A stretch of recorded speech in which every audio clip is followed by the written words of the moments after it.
આપણે 3 વખત ભોજન લઈ શકીએ છીએ.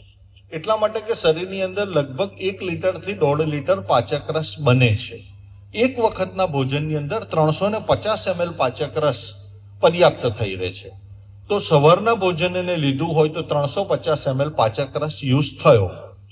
ફરીથી બપોરનું ભોજન, જો સવારનું ભોજન તમે વાપરી શકતા હોય કે ખર્ચી શકતા હોય, કોઈ પણ ફિઝિકલ કામ કરીને કે ગમે તે રીતે વાપરી શકતા હોય, ભૂખ લાગતી હોય તો ચોક્કસથી બપોરનું ભોજન આપણે લઈ શકીએ છીએ. સાંજનું ભોજન સૂર્યાસ્તની આજુબાજુ લઈ લો. તમે કહેશો કે સૂર્યાસ્તની આજુબાજુ જ કેમ લેવાનું, કે સવારે વહેલું જ કેમ જમી લેવાનું તમે કહો છો. તો તમારા શરીરની અંદર અવયવો છે. તમારા મોંની અંદર જે ભોજન પહેલા આપણે કોડિયાના ફોર્મમાં લઈએ છીએ તેને સરખી રીતે ચાવો. તમારા પેટની અંદર જે તમે નિવાળો લો છો તે જઠર કરીને અવયવ છે તેની અંદર જાય છે. એ ભોજન જઠરમાં જાય છે. જઠરની અંદર કોન્સન્ટ્રેટ એસિડ હોય અને જઠરાગ્નિ પ્રદીપ્ત અવસ્થામાં હોય. મોંની અંદર 80% ભોજન ચવાવવું જોઈએ જો બીમાર ના થવું હોય તો. કોઈ દવાની જરૂર નહીં પડે. મોંની અંદર 80% ભોજન ચવાઈ જવું જોઈએ, પેસ્ટ બની જવી જોઈએ. આપણે અત્યારે શું કરીએ, ટેસ્ટને અધીન થઈને ચાવતા પહેલા તો મોંમાં ઉતારી દઈએ. કોઈ પણ માણસો તો કેટલી વખત ચાવવું જોઈએ? તો આયુર્વેદે જે નિયમ આપ્યો છે તે તો એ રીતે આપ્યો છે કે તમારા મોંમાં જેટલા દાંત હોય એટલી વખતને ભોજન ચાવો. 80-90% તમારું ભોજન ચવાઈ જશે. ત્યાર પછી બાકીનું 20% છે તે તમારા જઠરમાં ગયા પછી ત્યાં આગળ પાચક રસ મળવાથી ભોજન પચી જશે. આપણે શું કરીએ, ચાવ્યા સિવાય ઉતારીએ, જેથી કરીને સરખી રીતે પાચક રસ ભોજનની અંદર મળતા નથી. અને જે પાચક રસ ભોજનમાં સરખી રીતે નહીં મળે અને પાચક રસ કોરા, એટલે તમારા પાર્ટિકલ્સ કોરા રહેશે, તે નહીં પચે. ને નહીં પચે તો એ મળ બની જશે અને વેસ્ટ ફોર્મમાં જશે. બીજી એક વસ્તુ, સવારમાં આપણે પાણી પીધું તે રીતે ભોજન કરતા પહેલા 40 મિનિટ પહેલા પાણી પીવું હોય તો પી શકાય છે. અંતઃકરણ કે એટલું પાણી પી શકાય છે. પણ જમ્યા પછી 1.5 કલાક પછી જ પાણી પીવાનો આગ્રહ રાખો. તમે કહેશો કે કેમ 1.5 કલાક પછી પીવાનું? તમે જે પેસ્ટ બનાવો છો ચાવીને, એ પેસ્ટ જ્યારે આગળના અવયવમાં પચ્યા પછી જાય છે તો તે વખતે તમારી ટૂથપેસ્ટ જેવી હોય, એની અંદર પાણી રેડશો તો જ એ લિક્વિડ બનશે. અને તમારા શરીરની અંદર સ્મોલ ઇન્ટેસ્ટાઇનની અંદર જ્યારે એબ્સોર્પ્શન આવે છે તો ક્યારેય સોલિડનું કે સેમી લિક્વિડનું એબ્સોર્પ્શન ના આવે. લિક્વિડ હશે તો જ તેની અંદરથી લિક્વિડ ખેંચાઈ જશે. જે પાર્ટિકલ રહેશે તે મળદ્વાર દ્વારા, ડિફ્રોસિંગ સિસ્ટમથી મળદ્વાર દ્વારા નીકળી જશે. તો પાણી શોષાયા પછી માંસ, મજ્જા, રક્ત, વીર્ય, મળમૂત્ર એ બધી બનવાની ક્રિયા હોય. તો તે વખતે પાણીની જરૂરિયાત છે. એટલા માટે 1.5 કલાક પછી જ તમારે પાણી પીવાનો આગ્રહ રાખો. બીજી એક અગત્યની વસ્તુ એની અંદર વિજ્ઞાન એ છે કે તમે જ્યારે પેટની અંદર તમારું ભોજન જાય છે તો તે વખતે જઠરાગ્નિ પ્રદીપ્ત અવસ્થામાં હોય. તમારા શરીરનું ઇન્ટરનલ ટેમ્પરેચર 37 ડિગ્રી છે અને એસિડ કોન્સન્ટ્રેટ હોય. તમે તે વખતે જો સાથે જમતા જમતા કે જમ્યા પછી તરત પાણી પીશો તો જે તમારો એસિડ છે તે પાતળો થઈ જશે, ડાયલ્યુટ થઈ જશે અને જે ટેમ્પરેચર 37 ડિગ્રી હોવું જોઈએ તે પણ થોડું ડાઉન થશે. તો તમારું ભોજન પચે જ નહીં. ધારો કે તમે પ્રોટીન લેશો તો પ્રોટીનનું પચન તમારા જઠરની અંદર જ થવું જોઈએ.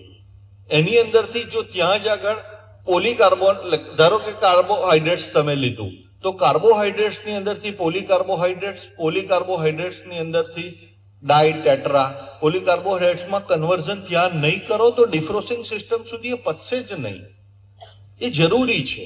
એટલા માટે તમને એવું કહેવામાં આવે કે જઠરની અંદર જો અગ્નિ પર્યાપ્ત હોય અને એસિડ કોન્સન્ટ્રેટ હોય તો સરસ રીતે તમારું ભોજન પચી જશે. એટલે જમ્યા પછી 1.5 કલાક પછી જ પાણી પીવાનો આગ્રહ રાખો. તરત કોઈ માણસ એવું કહેશે, યાર મને તો ચાલતું જ નથી, પાણી ના પીએ તો કરીએ શું? એમ તો તમને આયુર્વેદે કમ્પ્લીટ કહ્યું છે કે પાણી નહીં હોય તો એની જગ્યાએ તમે સવારનો સમય હશે નાસ્તાનો તમારો, તો તમે ફ્રૂટના જ્યુસ, સિઝનલ ફ્રૂટના જ્યુસ ચોક્કસથી લઈ શકાશે. બપોરનો સમય હશે તો તમે છાશ લઈ શકશો. પણ છાશ કઈ? જે આપણે વલોણાથી વલોવતા હતા ને એ જ છાશ લેવાની છે.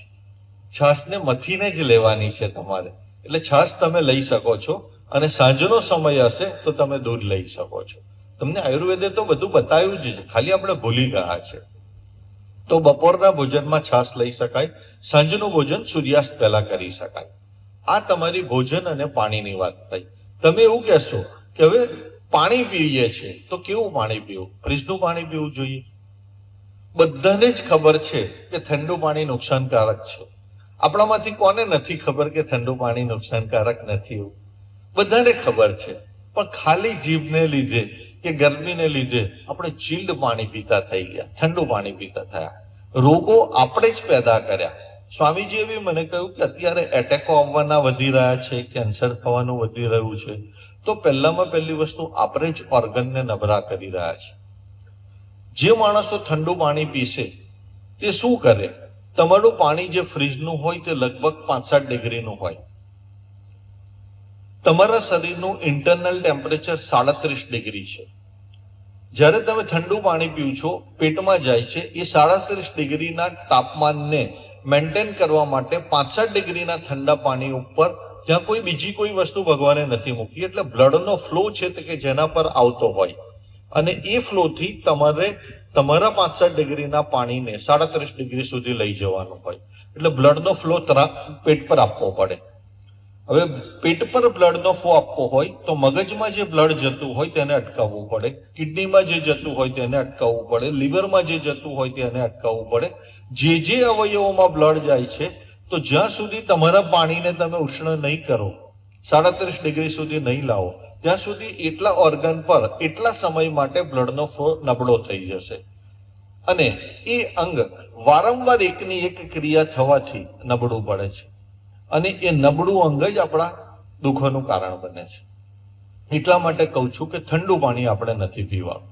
તો સિઝન પ્રમાણે ભારતની સમજો કે આપણે 3 મૂળભૂત ઋતુ ગણીએ, તો ઉનાળો હોય તો કેવું પાણી પીવાનું?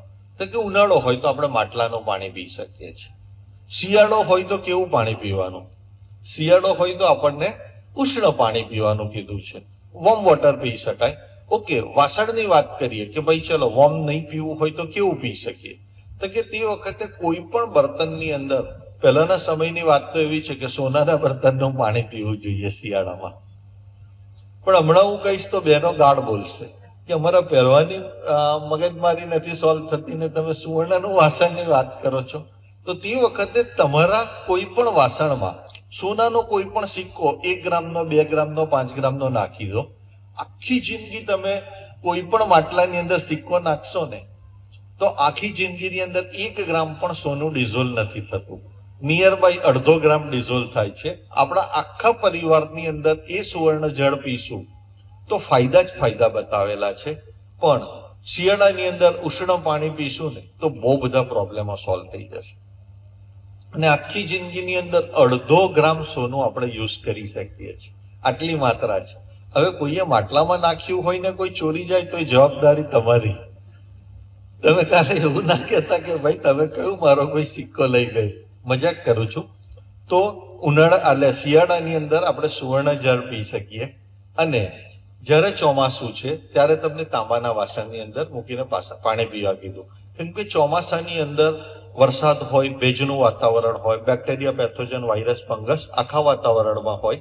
એટલા માટે કોપરનું જે વાસણ છે તે કોઈ પણ બેક્ટેરિયા અને વાયરસને મારવા માટે પર્યાપ્ત છે. એટલા માટે કોઈ પણ કોપરના વાસણની અંદર મૂકી અને એ પાણી તમારે પીવું જોઈએ ચોમાસામાં. તો 3 ઋતુમાં કેવું પાણી પીવું એની વાત થઈ. ઓકે, અત્યારે બહેનોને બીજી એક સૌથી મોટી સમસ્યા, સૌથી વધારે ડાયાબિટીસ થવાનું જો કોઈ પ્રમુખ કારણ હોય તો આપણે જાતે જ. તમે કહેશો કે આપણે જાતે ડાયાબિટીસ કરીએ? અત્યારે તો એવું લાગી રહ્યું છે.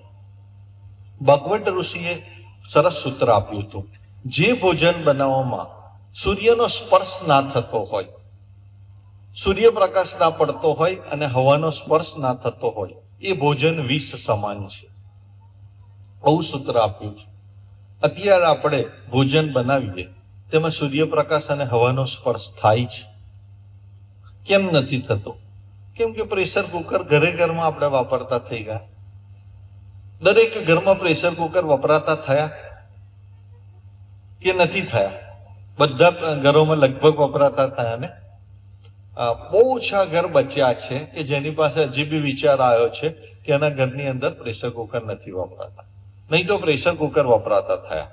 ઓકે, રાજીવભાઈએ એક એમની સીડીમાં પણ આ વસ્તુ ઘણી બધી વખત કહી છે કે દાળ બનાવી, પહેલી વસ્તુ પ્રેશર કુકરની અંદર પકાવી દે, એને મેડિકલ રિસર્ચની લેબોરેટરીની અંદર ટેસ્ટિંગ્સ માટે મોકલી, તો એની અંદર નિયર બાય 7% પ્રોટીન મોજૂદ મળ્યું. 93% પ્રોટીન ડિફોર્મેશન આવી ગયું, રપ્ચર થઈ ગયું. તમારા શરીરની અંદર શક્તિની પૂર્તિ માટે આપણે પ્રોટીન લેતા હોય કે જેથી કરીને આપણી શક્તિ જળવાઈ રહે. હવે એક વખત આપણે દાળ ખાઈએ અને એમાંથી શરીરને શક્તિ માટે પ્રોટીન મળવું જોઈએ, 100% મળવું જોઈએ. હવે તમે પ્રેશર કુકરમાં બનાવીને 7% પ્રોટીન રવા દો છો, 93% રપ્ચર કરી દો છો, તો 15 વખત ખાશું ને ત્યારે જઈને સમજો કે આપણને એક વખતના હાંડીમાં બનાવેલી દાળ જેટલું પ્રોટીન મળે છે, બાકીનું બધું રપ્ચર થઈ જાય છે. તો 15 વખત તમારા શરીરના ઓર્ગનોએ, પાચક રસ હોય, પેટ હોય, જઠર હોય, પેન્ક્રિયાસ હોય, કિડની હોય, લીવર હોય, બધા જ કામ કરવું પડે. ત્યારે જઈને 15 વખતનું કામ એક વખતનું કામ 15 વખત આપણે કરી રહ્યા છે. અત્યારે ભારતની સ્થિતિ રૂપિયા ડોલરની પણ આ જ છે. અત્યારે આપણે 87 રૂપિયા આપીએ ત્યારે જઈને $1 મળે છે. એટલે કેટલા ઘણા આપણે બેક થઈ રહ્યા છે. ભોજનની પણ આ જ પરિસ્થિતિ છે. 15 વખત ખાઈએ છીએ ત્યારે એક વખતનું મળે છે. એના કરતા એક જ વખતનું ખાઈએ અને પૂરેપૂરું એક વખત મળી જાય. તમારે કંઈ નથી કરવાનું. પ્રેશર કુકરની જગ્યાએ ફક્ત ભગોલા વાપરવાના છે. જે પણ તમે તપેલી કે જે પણ વાપરો છો તો તે તમારે પ્રેશર કુકરની જગ્યાએ વાપરવાનું છે. તમે કહેશો કે શ્રેષ્ઠ શું રહે? સોનાને છોડી દઉં છું, ચાંદીને છોડી દઉં છું, તો માટીના વાસણ છે. માટીના વાસણ આપણા માટે શ્રેષ્ઠ છે. ત્યાર પછી ટેસ્ટિંગ્સ કર્યું છે કે આપણે કાંસાના વાસણ, પિત્તળના વાસણ, આ બધા વાસણોની અંદર વાપર્યું તો લગભગ 95% આપણને પ્રોટીન મોજૂદ મળ્યું છે. અને છેલ્લે ના રસતો રહે તો સ્ટીલની તપેલીની અંદર બનાવો. એલ્યુમિનિયમ આપણે વાપરવાનું નથી. એલ્યુમિનિયમ કેમ નહીં વાપરવાનું? એલ્યુમિનિયમ હેવી મેટલ છે.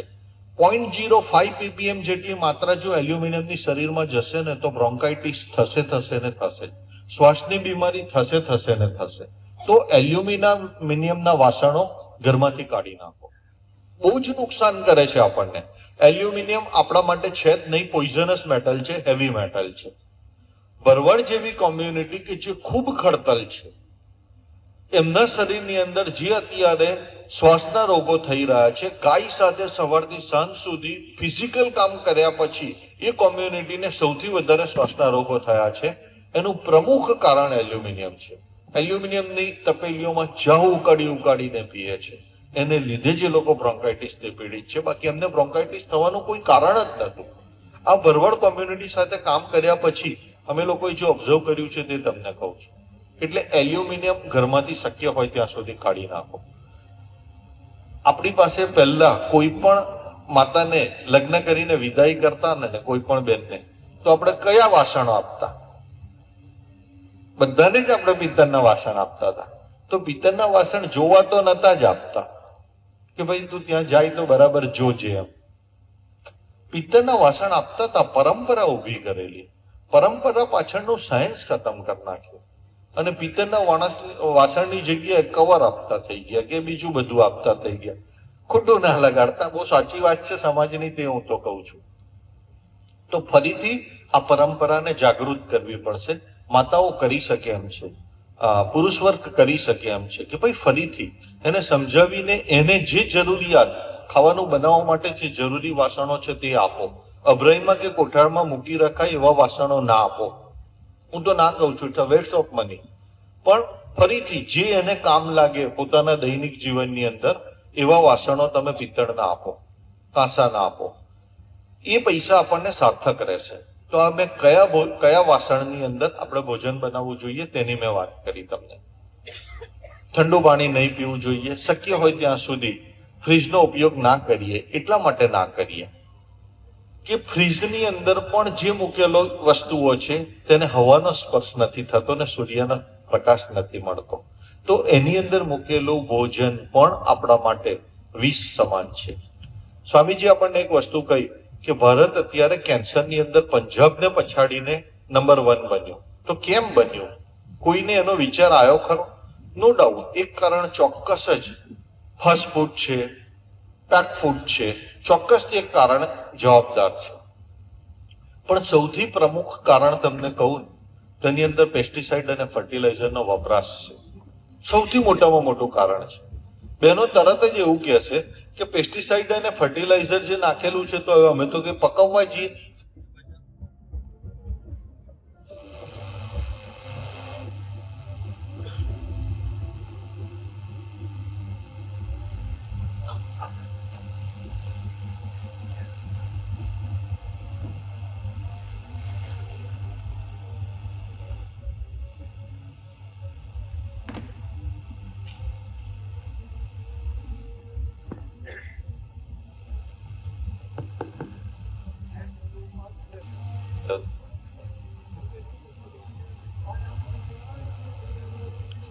વંદે માતરમ.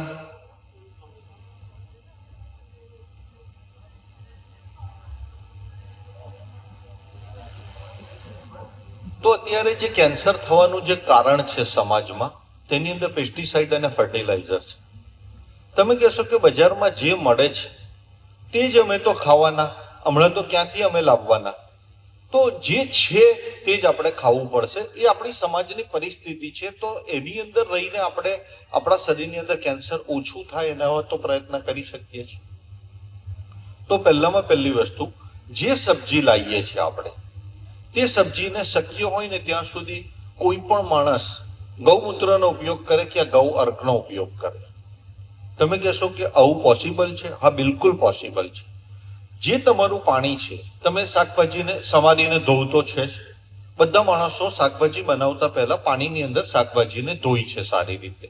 તો એ જે પાણી છે ધોવાનું, તેની અંદર 1 ચમચી કે 2 ચમચી ગૌઅર્ક નાખી દો, ક્યાં ગૌમૂત્ર અર્ક નાખો, ક્યાં ગૌમૂત્ર નાખો, જેની જે વ્યવસ્થા હોય. જેની પાસે ગાય છે તે ગૌમૂત્રનો ઉપયોગ કરે, ગાય નથી તે લોકો બજારની અંદરથી ગૌઅર્ક લઈ આવે, કોઈ કોસ્ટિંગ્સ નહીં આવે.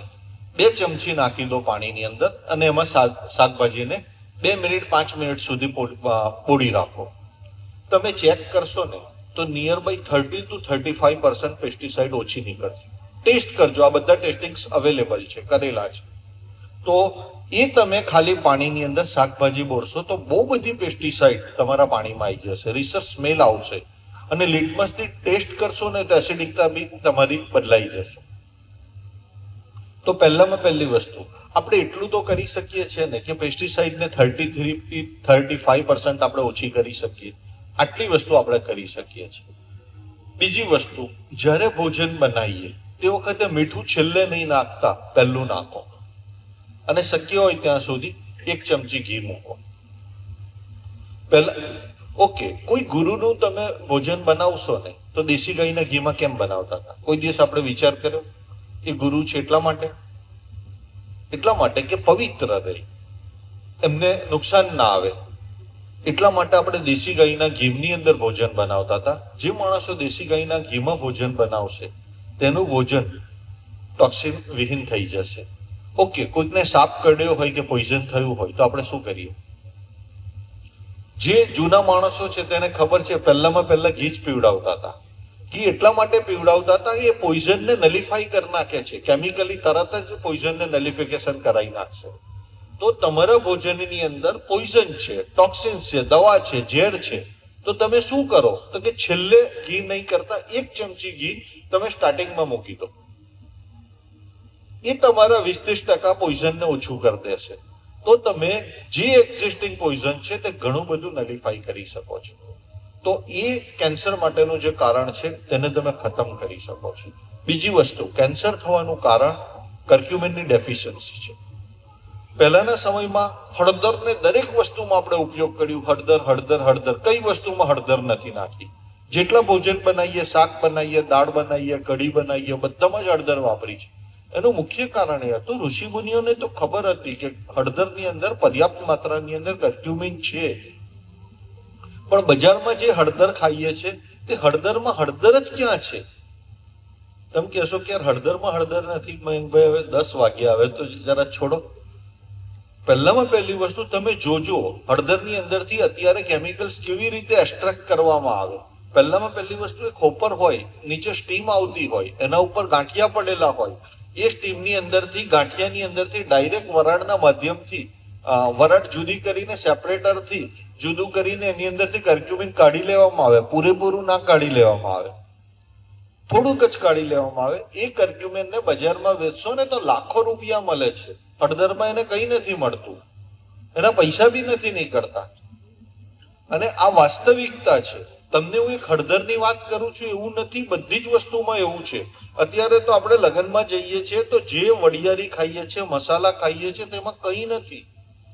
જે થોકબંધ માર્કેટની અંદર તમારું કરિયાણું ભરીને આપે છે તેના જેટલા મસાલા છે તે બધા એક્સ્ટ્રેક્ટ કરેલા મસાલા લગ્નોમાં વપરાય છે. કોઈને આની કોઈ પડેલી નથી. અને પછી હજીનો મોટો નાખીને ટેસ્ટ એન્હાન્સર તરીકે આપણે ખાઈએ છીએ અને બીજે દિવસે પેટ બેસાડીને પેટમાં દુખે છે. એટલે ભાઈ એમએસજી ખાઈએ છીએ આપણે. અત્યારે એક લગ્નમાં ગયા અમે, કુદરતી રીતે નજીકમાં જોયું તો એને 10 લીટરનો કાર્બો હતો. પેલાને પૂછ્યું, મૂકું આ શું છે? તો કે હજીનો મોટો છે એવું કે છે. એટલે મેં કીધું 10 લીટર તો કે 1000 જણનું રસોડું છે એવું કે, 1000 માણસનું રસોડું છે. મૂકું 10 લીટર હજીનો મોટો, તો મૂકું તું વાપરશે તો 10,000 1000ની જગ્યાએ 10,000 હશે તો એ માંદા થશે. તો કીધું બધા જ વાપરે છે એવું કે. હું 2 ધબકારા ચૂકી ગયો કે આટલો બધો હજીનો મોટો બજારમાં વપરાતો થયો. પહેલાના સમયની અંદર લગ્નની અંદર તમે ભોજન વડાનું ખાતા હતા તો તે વખતે તમને આનંદ આવતો હતો, એવું નહોતું કે તમે બીમાર થતા હતા. અત્યારે લગ્નમાંથી ખાઈને આવ્યા પછી બીજે દિવસે તમારા પેટમાં દુખે છે, તમારી કિડની લીવર પર ઇફેક્ટ આવે છે. એનું કારણ નાખેલા પોઈઝન્સ છે. આપણને ખબર નથી, આપણે જોવા તૈયાર નથી, ખાલી ટેસ્ટને લીધે આપણે ખાઈને આવી જઈએ છીએ.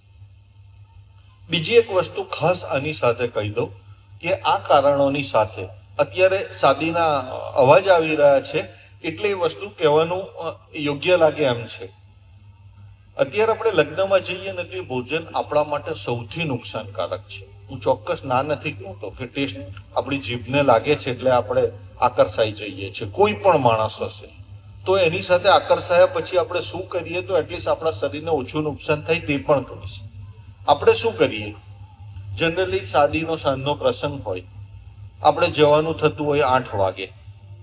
પહેલામાં પહેલું આપણે સૂર્યાસ્ત પહેલા ભોજન કરી લેવું જોઈએ. પહેલા જ નિયમનું ત્યાં આપણે ઉલ્લંઘન કરીએ, લગન છે ભાઈ ચાલો ચાલશે, પહેલો જ ભોજન એટલે પહેલા નિયમનું આપણે ઉલ્લંઘન કરીએ. 8 વાગે તૈયાર થઈને કમ્પ્લીટ પરફ્યુમ છાંટીને જઈએ, નવા કપડાં પહેરીને, અને ભોજનમાં કોઈ પણ પ્રસંગમાં જઈએ તો ઊભા ખાવાનું ખાઈએ. જે ભોજન તમારે બેસીને કરવાનું હોય, ઊભા ભોજન ના કરવાનું હોય. પછી પણ સમજો કે અત્યારે બુફે સિસ્ટમની અંદર ઊભા ખાવાનું ખાતા થયા, બીજા નિયમનું ઉલ્લંઘન થયું.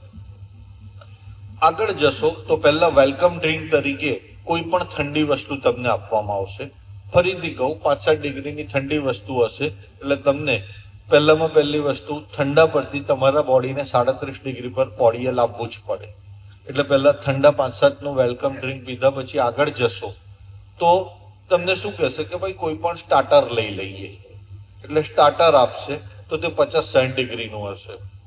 એટલે 60 ડિગ્રીથી ફરીથી 37 ડિગ્રી પર. એટલે ગિયર તમારે 5 થી 37 અને 60 થી 37 બેઉ બાજુ તમારે ચેન્જ કર્યા કરવાના. આગળ જશો તો તમને ફાસ્ટ ફૂડ આપશે. ફાસ્ટ ફૂડનો પચવાનો સમય શરીરની અંદર હાઈએસ્ટ છે 6 કલાક છે. જ્યાં સુધી તમારું ભોજન નહીં પચે ત્યાં સુધી તમારો વાલ ઓપન જ નથી થતો. તમે પારંપરિક ભોજન તમારું 3 થી 3.5 કલાકમાં પચે, દાળ ભાત શાક રોટલી, અને જે ફાસ્ટ ફૂડ છે તે 6 કલાકે પચે. આટલો બુદ્ધિશાળી વર્ગ કોઈ દિવસ વિચાર જ કરવા તૈયાર નથી કે કેવી રીતે આ પોસિબલ છે. અને આપણે ખાઈએ છીએ. એટલે તમને કહું છું કે સાદી બિહારની અંદર અને છેલ્લે બાકી રહી જતું હોય ને તો આપણે આઈસ્ક્રીમ ખાઈએ. પાછો 0 ડિગ્રીનો, 0 to 37 પાછું કરવાનું, અને પછી એવું કહીએ કે આપણે બીમાર થઈએ. ને હજી તો એમાં નાખેલા કેમિકલની તો હું વાત જ નથી કરતો. જે સૂપ પીઓ છો તેની અંદર, જે ચાઇનીઝ ખાઓ છો, ફાસ્ટફૂડ ખાઓ છો, તેની અંદર MSG નાખેલો જ કે નથી નાખેલો? હજીનો મોટો ટ્રીટ નેમ છે, MSG મોનોસોડિયમ ગ્લુકામેટ નાખેલું છે. તમે ખાશો, ટેસ્ટ એન્હાન્સર તરીકે સારું લાગશે. એની સોડમ વાગતી હશે તો તમે બીજું ખાવાનું છોડીને પહેલા મંચુરિયન ખાવા ઉભા રહી જશો, કેમ કે એની સ્મેલ છે, ટેસ્ટ એન્હાન્સર છે. એ નહીં ખાવ તો નહીં ચાલે. એક જગ્યાએ પડીકી ખાતા ભાઈઓની સાથે મેં એક વાત કરેલી. એક જણ વિમલ ખાતા હતો અને તે વખતે તુલસી ચાલતી હતી, કંઈક તુલસી કરીને એક પડીકી આવતી. એક પૈકી ના, હું તો તુલસી જ ખાઉં, મને તુલસી વગર ના ફાવે. હું એક કામ કર, તું મને શેકેલા સોપારીના ટુકડા આપ, એની અંદર હું તને ઇચિંગ કેમિકલ નાખીને આપું. લગભગ તુલસીની અંદર 1% ઇચિંગ કેમિકલ્સ હતા, આપણે 1.5% નાખીને આપ્યું. મને કે ના યાર, મજા તો મને શેકેલા ટુકડાની અંદર આવી. એવું કે ટુકડામાં નથી આવી ભાઈ, 1% કેમિકલમાં આવી છે. પણ આ વસ્તુ આપણે ટેસ્ટ કરેલી છે. તમને પડીકીની અંદર મજા નથી, કેમિકલને લીધે તમને એ જ સારી વસ્તુ લાગે છે, કેમ કે એ તમને મગજને કિક આપે છે. જે વસ્તુ અત્યારે ડ્રગ્સ તરીકે બજારમાં ચાલે છે. કદાચ સુરતની પરિસ્થિતિ મારા કરતા વધારે તમને ખબર હશે. બોમ્બે દિલ્હીની પરિસ્થિતિ મને ખબર છે, સુરતની ખબર છે, અમદાવાદની ખબર છે, નવસારીની ખબર છે. જે હોસ્ટેલમાં છોકરા છોકરીઓ ભણે છે તે ડ્રગિસ્ટ થઈ જાય, રેગ્યુલર ડ્રગ લે છે. 3rd જનરેશન 4th જનરેશન સુધી એ લોકો ડ્રગ્સના એડિક્ટ થઈ ગયા છે. હવે એ લોકો બહાર આવી શકે એવી પરિસ્થિતિ નથી. તમે સેન્ટરમાં મૂકશો તો પણ નહીં આવી શકે. અત્યારે મારી પાસે અમારા જ કાર્યકર્તાઓના છોકરાઓ ટ્રીટમેન્ટ માટે આવે છે, પણ પાછા જ આવી શકે એવું નથી. ઘરે જતા સુધીની અંદર ગમે તે રીતે ખોટું બોલી અને લોકો ડ્રગ સેન્ટર પરથી ડ્રગ લઈને જાય છે. આટલું જુઠ્ઠું બોલીને ડ્રગ લેતા એડિક્ટ થઈ ગયેલા વિદ્યાર્થીઓ સમાજની અંદર ઢગલાબંધ થઈ ગયા. અને આપણે વિકાસ કહીએ અને એજ્યુકેશન કહીએ. ફરીથી કહું છું, મા બાપે જ કેર કરવી પડે એવી છે, નહીં તો આખું યુવાધન ડ્રગના રવાડે ચડી ગયું છે. લગ્નની અંદર આપણે જઈએ છીએ, તમને નથી ખબર, માતાઓને અને બહેનોને ખાસ નથી ખબર. નવું જનરેશન બહુ સ્માર્ટ થયું છે, ઇન્જેક્શન મારી લે છે. તમે બાજુમાં બેઠા હશે તો તમને કોઈ સ્મેલ નથી આવતી કે કઈ નથી આવતી. હવે દારૂ જ પીવાથી નશો થાય છે એવું નથી. હું જાણીને ઇન્જેક્શનના નામ નથી કહેતો, નહીં તો સાલા એ ઇન્જેક્શન લાવીને મારી લે છે. એટલે ભાઈ MS યુનિવર્સિટીના છોકરાઓએ આ કામ કરેલું. મેં એમને બેઠકની અંદર કહ્યું હતું કે મેં કીધું યાર બધા આ મારતા થઈ ગયા છે ફોડવીને. એમ એ લોકોએ કમ્પ્લીટ ફોરવીન મારીને મારી સાથે બેઠા પાછા. મૂકું ભાઈ તું મને તો છોડ હવે. એટલે ત્યારે તમને એવું થાય કે નવું જનરેશન એક્સ્ટ્રીમ સ્માર્ટ થયું છે. બીજી વસ્તુ કે તમે દિલ્હીની છોકરીઓને જોઉં છો ને, તો ગ્લેક્સોસ્મિથક્લોમીડની એક પ્રોડક્ટ છે, નામ એટલે નથી કહેતો કે કોઈ ટ્રાય ના કરે યાર. એને બ્રેડ પર લગાવીને સવારની અંદર કમ્પ્લીટ રેગ્યુલર ખાતા થઈ ગયા. અને એની અંદર તમે જોશો તો એની પ્રોડક્ટનું સેલ્સની અંદર 30% સેલ્સનો હિસ્સો એનો થઈ ગયો. અને એનાથી કિક લે છે, નશો કરે છે, જામની જગ્યાએ એ લગાવે છે. અને મને ખબર છે માતાઓને બચારાને શું ખબર પડે કે નવું જનરેશન શું કરી રહ્યું છે. ફરીથી મૂળભૂત વિષય પર આવું છું તો જે લગ્ન બિહારની અંદર આપણે જે ભોજન કરીએ છીએ તે ભોજન આપણને બહુ નુકસાન કરે છે. ફરીથી પરંપરાઓ ઉપર પાછા આવો. આર્ટિફિશિયલ ફૂલ આપણે લગાયા પછી મૂળભૂત ફૂલની સોડમ અને સુંદરતા ભૂલી ગયા. અત્યારે સમાજની સ્થિતિ છે, પહેલા એક લગ્ન એવું નહોતું કે જેની અંદર નેચરલ ફૂલ ના હોય. અત્યારે એક લગ્ન એવું નથી જોતો કે જ્યાં નેચરલ ફૂલ હોય.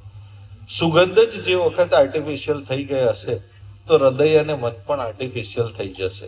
ફરીથી શક્ય હોય ત્યાં સુધી આપણામાંથી કોઈના લગ્ન હોય તો નેચરલ ફૂલને ફરીથી ઊભા કરવા માટે પ્રયત્ન કરો.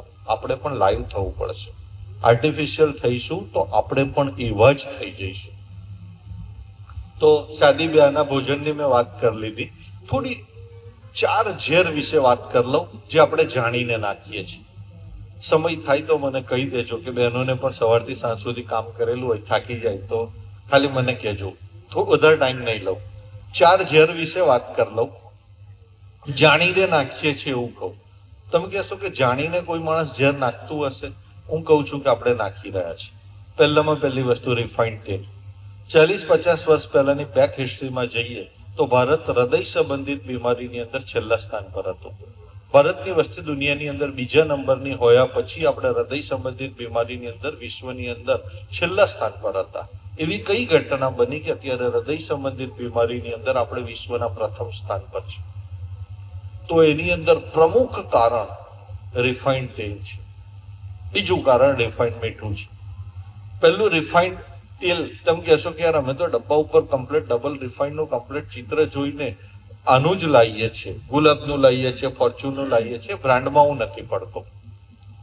ઓકે, અત્યારે કયું તેલ ખાઈ રહ્યા છે? આપણને ખબર છે ખરી કે પહેલા આપણે શું ખાતા હતા? પહેલા આપણે એક્સ્ટ્રા વર્જિન તેલ ખાતા હતા.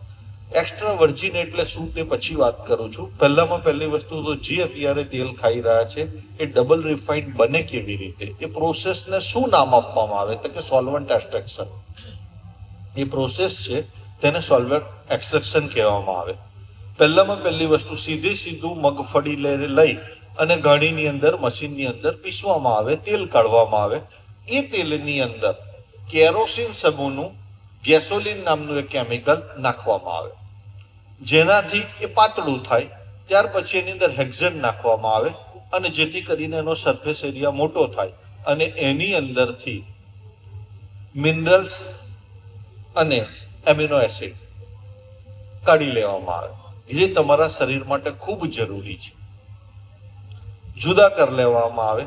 પછી એની અંદરથી જુદું કરવા માટે 300 ડિગ્રી ફેરનહીટ ઉપર એને ગરમ કરવામાં આવે. 300 ડિગ્રી ફેરનહીટ પર ગરમ કર્યા પછી કેરોસીનની અને હેક્ઝનની સ્મેલ એને ઉડાવવી હોય. આટલા ડિગ્રીએ ગરમ કરવામાંથી એની અંદર રહેલા જે કાઢી લીધા પછીના ફેટ્સ છે તે ટ્રાન્સફેટમાં કન્વર્ટ થઈ જશે. આટલી વસ્તુ ધ્યાન રાખવાની. ત્રીજું ઝેર છે જે જાણીને નાખીએ છે તે ખાંડ. અત્યારે આપણે જે ખાંડ ખાઈ રહ્યા છે, બહેનોનો સમૂહ છે એટલે નથી બહુ કહેવાની ઈચ્છા થતી, પછી બી કહું. ખાસ કરીને બહેનો શું કહે, ધાર્મિક પ્રવૃત્તિની બહેનો, પુરુષના કમ્પેરમાં બહેનો હજી વધુ ધાર્મિક રહી છે. આજે તો મારે 11 છે, ભગવાનની પાસે જઈએ પણ ચા પી લઈએ. કોઈ ખાંડ કેવી રીતે બને જોઈ છે ખરી? એક મોટી ફેક્ટરી હોય, ત્યાં આગળ શેરડીના ઢગલા હોય, પર ડે નું પિલાણ હોય તો કે એટલે કેટલું હોય તો કે 4000 ટન પિલાણ કરે. ત્યાં શેરડી 4000 ટન શેરડી હોય એટલે આ બધો વિસ્તાર આખો શેરડીથી ભરાયેલો હોય. એની અંદર ઉંદર પણ હોય, વંદા પણ હોય. તમે જેટલા જીવ આજુબાજુ જોઈ રહ્યા છો તેમાં ભરાયેલા હોય. એને ઉપાડવામાં આવે, હોપરમાં નાખવામાં આવે, ક્રશિંગ કરવામાં આવે અને ઉંદરને બહાર નીકળવાનો ચાન્સ જ મળતો નથી. ક્રશિંગ થઈ જાય, એની અંદરથી હાડકા પરથી પાસ કરીને છેલ્લે ખાંડ બને અને તમે એવું કહેશો કે સલ્ફર ફ્રી ખાંડ છે, છોડી મેલો, એમાં હું નથી જતો. પછી આપણે શું કહીએ, આજે તો મારે ઉપવાસ છે એટલે હું જરા ચા પી લઉં. હવે સમજો ઉપવાસને દિવસે આપણે ઉંદરવાળી ચા પીવાની, પછી બી જાણતા અજાણતા આપણે પીએ છીએ. નહીં કેવું જોઈએ. શક્ય હોય ત્યાં સુધી જો ચા છોડે તો હું માની લઈશ કે એને ઉંદર તો દેખાય છે, તો ચા આપણે ના પીએ તો સારું. ફરીથી હું તમને કહું છું, ચા એસિડિક છે, આપણા માટે લાયક નથી, શરીરમાં એસિડ ઊભો કરે છે. આપણા શરીરની અંદર બેઝિકતા વધારે જરૂરી છે, એસિડિકતા નહીં. અને ચા પીશું તો એસિડિકતા વધશે, એટલા માટે હું ચા માટે ના પાઉં છું. એટલે શક્કર ના ખાઈએ. એક લીટીમાં કહેવાનું હોય તો સુગર, જે અત્યારે આપણે ખાંડ તરીકે ખાઈએ છીએ, એ પચવામાં બહુ જ જટિલ છે, ભારી છે. એને પચવા માટે તમે જે ભોજન ખાધું છે એની અંદરથી એનર્જી લઈ લે છે, જ્યારે એની સામે ગોળ એ પચવામાં મદદરૂપ કરે છે. અને રેસિડ્યુઅલ ઇફેક્ટ ખાંડની એસિડ છે અને ગોળની બેઝ છે. એટલે બોડીની અંદર આપણે બેઝની જરૂર છે, એટલા માટે આપણે ગોળ ખાઈ શકીએ. એક વસ્તુ ખાસ યાદ રાખો, આપણે કયો ગોળ ખાવાનો છે.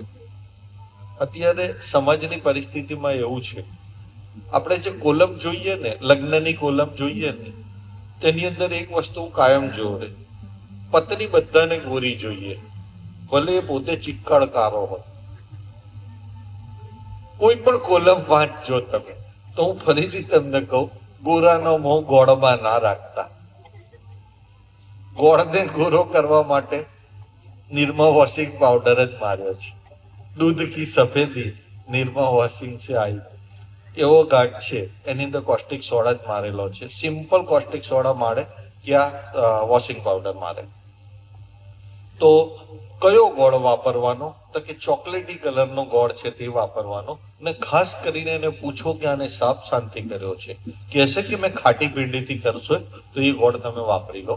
ખાટી ભીંડી કરીને એક વનસ્પતિ છે, એનાથી જનરલી ગોળને સાફ કરતા હોય, જેથી કરીને હાવ કાળો નહીં થતા ચોકલેટી કલરનો બની જાય છે.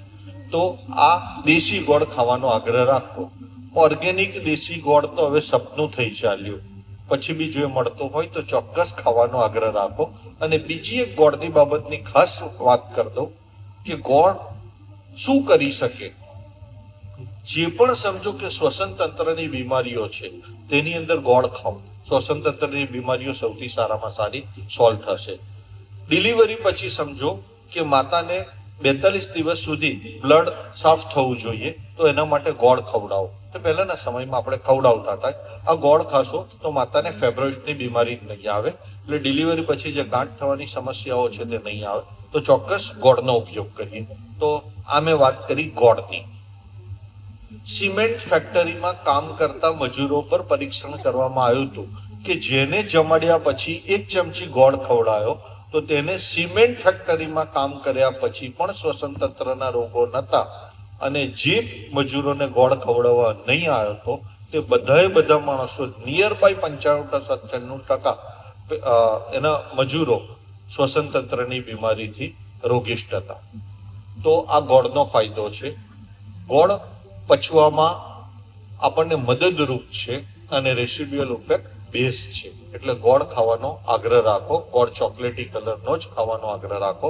અને ચોથી વસ્તુ મેંદો, જે ભારતના યુવાધનને ખતમ કરવાના ષડયંત્રના ભાગરૂપે ભારતની અંદર ઇન્ટ્રોડ્યુસ કરવામાં આવ્યું છે. વિશ્વની અંદર સૌથી યુવાઓનો દેશ જો કોઈ હોય તો તે ભારત છે, પણ ભારતના યુવાઓને ખતમ કરવાના ભાગ તરીકે જ જો મૂક્યું હોય તો મને આશ્ચર્ય નથી લાગતો. મેંદો કોઈ તમે કહેશો કે મેંદો બને તો ઘઉંમાંથી જ ને, બેનો કાયમ આર્ગ્યુમેન્ટ કરતા હોય કે બને તો ઘઉંમાંથી જ ને. ચોક્કસ જ ઘઉંમાંથી બને છે, પણ 200 મેસનો પાવડર કરવામાં આવે. જે મેંદો બને ને એ વખતે 200 મેસનો પાવડર કરવામાં આવે. 200 મેસ એટલે બહુ નાના હોય, અને એ બનાવતી વખતે એલોક્ઝલ કરીને કેમિકલ છે તે નાખવામાં આવે, જેથી કરીને તમારો મેંદો છે તે ચમકીલો અને હોમોજિયસ પાર્ટિકલ્સમાં આવે. એની અંદર જે દુનિયાની અંદર કેન્સરકારક તત્વો છે તેની અંદર બ્રોમેટ્સ છે, પેરોક્સાઇડ્સ છે. તો બ્રોમેટ્સ અને પેરોક્સાઇડ યુરોપના દેશો, અમેરિકન બ્લોક્સના જેટલા દેશો છે તે બધામાં બેન કરી દેવામાં આવ્યો. ઇટ્સ અ હાઈલી કાર્સેનોજેનિક એટલે કેન્સરકારક. તો ત્યાં બેન છે, ભારતમાં કોઈ બેન નથી. ભારતની અંદર પેરોક્સાઇડ બી વાપરવામાં આવે છે અને બ્રોમેટ્સ બી વાપરવામાં આવે છે. મેદો જે બન્યા પછી જ્યારે તમે એની કોઈ પણ વસ્તુ બનાવશો, પૂરી બનાવશો, સમોસા બનાવશો, ખાસ કરીને મેદો તળીને જ બનાવાય. અને જ્યારે એને તમે તળશો ને તો એમિનો એક્રાઇડ નામનું એક વિષ તૈયાર થશે, જેને ઝેર કહ્યું છે. અત્યારે કોઈને પણ તમે પૂછશો ને તો એવું કે હવે મને યાદ નથી રહેતું. એ જે છે તે એમિનો એક્રાઇડના વિષનો પ્રભાવ છે. શરીરની અંદર ઝંઝનાટી આવે છે, એને લીધે આવે છે. આ બધા ઘોટણના દર્દોથી માંડીને કમરના દર્દોથી માંડીને જે અત્યારે બીમારીઓ આવી રહી છે તે એમિલો એક્રાઇડ વિષને કારણે છે, જે તમે મેદાને તળો છો. બીજી વસ્તુ કોન્સ્ટિપેશન કારક છે. મેદાની કોઈ બી વસ્તુ બનાવ્યા પછી એને તમે ખાશો ને તો બીજે દિવસે કબજિયાત થશે કેમ કે પચવામાં ભારી છે અને માહિમ હોવાથી ચીપકીલો છે, તમારા આંતરડા પર ચોંટી જાય છે. તમે ટોયલેટમાં બી સંડાસ નાખશો ને પાણી રેડશો ને તો મેંદાવાળું સંડોળ ઇઝીલી તમારું ટપ છોડે જ નહીં. તો આ મેંદો ચોથું ઝેર જે જાણીને નાખીએ છીએ. અત્યારે જે સમાજના રોગો માટેની બીજી પરિસ્થિતિ છે, મને કહેવામાં આવ્યું હતું કે ચારેક રોગની ખાસ વાત કરજો. અત્યારે બધા જ માણસો કફથી પીડિત છે. ખાસ કરીને બધાને બહુ જ ખાંસી છે, તો જે બી માણસોને વધારે પડતી ખાંસી છે એ લોકોએ શું કરવું જોઈએ કે જેથી કરીને લોકો એમાંથી સોલ્વ થઈ શકે? ખાંસી થવાના ઘણા પ્રકાર, વાયુજન્ય, પિત્તજન્ય, કફજન્ય. તો મૂળભૂત વાત કરું તો પહેલાના સમયની અંદર એક ઔષધિ ઘરે ઘરે બધા જાણતા કે ભાઈ અજમો લઈએ, અજમો, મીઠું ને હળદર. દરેકે દરેક બાળકથી લઈને મોટાને નિયમિત રીતે અત્યારે અજમો, મીઠું ને હળદર આપો. અજમાને શેકી લો, હળદર નાખો, જરૂરિયાત જેટલું મીઠું નાખો, એક બોટલમાં ભરી લો. જમવા પછી મુખવાસ તરીકે બધાને ચવડાવી લો 1 ચમચી, અને એની સાથે ચાવી રહે એટલે તરત 1 ચમચી જૂનો ગોળ આપો. નવો નહીં, જૂનો ગોળ કફ નાશક છે, ત્રિદોષ નાશક છે, અને નવો ગોળ કફ કારક છે. આટલી વસ્તુ યાદ રાખજો. જે બી માણસો મુખવાસ તરીકે આટલું કરશે તેને ખાંસીની સમસ્યા જ નહીં આવે. નિયમિતતા થોડીક રાખવી પડશે. તમે છોડી મેલો ને કે તમને હમણાં ખાંસી આવે તો કે નહીં આવે. ઓકે, આ મેં તમને બેઝિક વાત કરી કે આટલું કરશું ને તો એ કફ નહીં થાય આપણને. કોઈ એવું કહેશે કે મને થઈ ગઈ છે તો મારે શું કરવું? જ્યારે પણ સૂકી ખાંસી થાય ત્યારે એને ખૂબ ખાંસી આવે, સૂકી હોય ને તો સમજવાનું કે ઉદાન વાયુ ઉપર તરફ ચડે છે, એટલા માટે આ થાય છે. તો ખાલી દિવેલમાં હરડે આપી દો. 3 દિવસમાં ના સૂકી ખાંસી મટે ને તો સમજો 10 વર્ષ પછી અમે પાછા તમારા પ્રાંગણમાં આવ્યા છે. 2014માં આવ્યા હતા અમે લોકો, અત્યારે 2025 છે. નિયર બાય 10 વર્ષ પછી પાછા અહીંયા આગળ અમે લોકો આવ્યા છે. જ્યારે પણ પાછું આવવાનું થાય ત્યારે તમે મને કહેજો કે સૂકી ખાંસી મારી નથી મટી. ખાલી દિવેલની અંદર કંઈ જ ના કરો, કંઈ હરડે નથી નાખવી, ટેસ્ટ અનુકૂળ નથી આવતો તો દિવેલમાં ખાલી સિંધવ મીઠું નાખી દો અને તમે દિવેલને લઈ લો તો પણ સોલ્વ થઈ જશે. ફક્ત દિવેલમાં મીઠું. કોઈ બી માણસ એવું કહેશે યાર દિવેલ મને નથી ભાવતું, આવું બી કઈ કહેનારા માણસો છે. અલ્ટરનેટ આપું છું, તલના તેલની અંદર મીઠું નાખીને લઈ લેજો. થોડોક સમય વધારે જશે પણ રિઝલ્ટ આવી જશે. બરાબર? ઓકે, તમે એવું કહેશો કે અત્યારે મારો બેસી ગયો છે, કફ થોડો લાગે છે, ઇન્ફેક્શન ગળામાં હોય એવું લાગે છે, તો શું કરવું? ટેમ્પરેચર બી સાથે આવી રહ્યું છે. તો હું તમને એવું કહી રહ્યો છું, જે ચા નથી પીવાની તે છતાં આપણા ઘરમાં છે તો 1 ચમચી ચાય પત્તી લો, 2 ગ્લાસ પાણી લો અને એની અંદર મીઠું નાખી લો. ચાને મીઠાના ગરારા કરી લો દિવસમાં 3 વાર. ઇન્ફેક્શન ગળાનું ના જાય તો તમે મને કહેજો. પરફેક્ટ ટેસ્ટેડ વસ્તુ છે, તમારા ઘરમાં છે, 1 રૂપિયાનો ખર્ચો નથી કરવાનો. તમે એનો ઉપયોગ કરી લેજો. તરત જ તમારા ગળાનું ઇન્ફેક્શન તરત ચેન્જ કરી દેશે 2 જ દિવસમાં. કોઈને હોય તો ખાલી પ્રયત્ન કરી તો જો રિઝલ્ટ આવે છે કે નથી આવતું. અને મુખવાસ તરીકે તમારે કંઈ નથી કરવાનો, અજમો, મીઠું ને હળદર લેવાની છે અને ગોળ ખાઈ લેવાનો છે 1 ચમચી. આ કફની વાત આવી. અત્યારે સમજો કફ વધવાથી શરીરની અંદર ઇન્ફેક્શન આવી રહ્યું છે, એને લીધે ટેમ્પરેચર આવી રહ્યું છે. અને આપણે શું કરીએ છીએ? ટેમ્પરેચરને દબાવવા માટે, ટેમ્પરેચર ઇન્ડિકેશન છે બોડીનું, એ તમને કહે છે કે શરીરમાં ઇન્ફેક્શન છે, એને સોલ્વ કરો. તમે તરત જ સોલ્વ કરી દો છો પેરાસિટામોલ કે ડોલો લઈને તરત આપણે સોલ્યુશન લાવી દઈએ. ટેમ્પરેચર એ તમારું ઇન્ડિકેશન છે. કાલે તમને અહીંયા ફ્લિકિંગ આવતી હોય લાઇટનું, તમને ઇન્ડિકેશન આપતું હોય, તમે પથ્થર લઈને ફોડી નાખો તો સારું નહીં થાય. ઇન્ડિકેશન તો ચાલવા દેવું પડે. પણ આપણે શું કરીએ? ઇન્ડિકેશનને ડોલો લઈને બંધ કરી દઈએ અને પછી હેરાન થયા કરીએ, રગડાયા કરીએ. એલોપેથીની જે પણ દવા લઈએ છે તે કફને સૂકવી નાખે છે, પાકતી પકવતી નથી. આયુર્વેદની દવા કફને પકવે છે અને એને બહાર કાઢી નાખે છે. તમે શું કરતા? જ્યારે છાતીમાં કફ ભરાયો હોય ત્યારે આપણે શું કરતા હતા? પહેલાના સમયમાં કોઈ પણ તેલ લેતા, ગરમ કરતા, સેજ મીઠું નાખીને છાતી પર ઘસતા અને શેક કરતા. એટલા માટે આવું કરતા કે એ જે તમારા લગ્સની અંદર જે કફ જામ્યો હોય તે છૂટો થઈ જાય. ને છૂટો થાય એટલે ક્યાં મળ દ્વારા નીકળે, ક્યાં મોં દ્વારા નીકળે. આપણે કાઢી નાખતા હતા, તંદુરસ્ત થતા હતા. આપણે એને સૂકવો અને સૂક્યા પછી તમારા એની અંદર કફનું લેયર આવી ગયું. કફનું લેયર આવ્યું, બહાર નહીં નીકળે ત્યાં સુધી શું થશે? શ્લેષ્મ થશે, પાછો પાકશે, શરીર એને પકાવવા માટે પ્રયત્ન કરશે, પાછા ડોલો લઈને સૂકવી દઈશું. પછી આ ક્રિયા ચાલ્યા પછી આપણે એવું કહીએ યાર હવે મારો કફ સારો જ નથી થતો, બહુ જ દવા કરી એમ. અરે ભાઈ, ક્યાંથી તું સારો થાય? એટલે કહેવાનો મતલબ એવો છે કે મેં તમને કહ્યું, જ્યારે તમને તાવ આવે, અત્યારે કોઈને પણ તાવ આવે તો એક પ્રયત્ન કરજો. હું ખાલી ઉકાળો આપીને જઉં છું. જેને પણ હમણાં તાવ આવે, કફજન્ય તાવ હોય, કફની વાત કરું છું, કફજન્ય તાવ હશે કે વાયુજન્ય તાવ, બે તાવની અંદર આ મિરેકલ કામ કરશે. તો સમજો કઈ નહીં, 20 પત્તા તુલસી લો, 10 નંગ મરી લો, 5 નંગ લવિંગ લો, એટલે થોડીક સૂંઠ નાખો અને 1 અષ્ટમાંશ ચમચી તજ લો. એને ઉકાળી નાખો, 2 ચમચી ગોળ નાખીને, બાળક હોય કે નાનું હોય તમે પીવડાવી દો, ઉડાવીને સુવડાવી લો. 15-20 મિનિટ સુધી ઓઢીને સુવડાવી લેજો, પરસેવો થશે, તરત જ ચેન્જ આવી જશે, તાવ બી જતો રહેશે.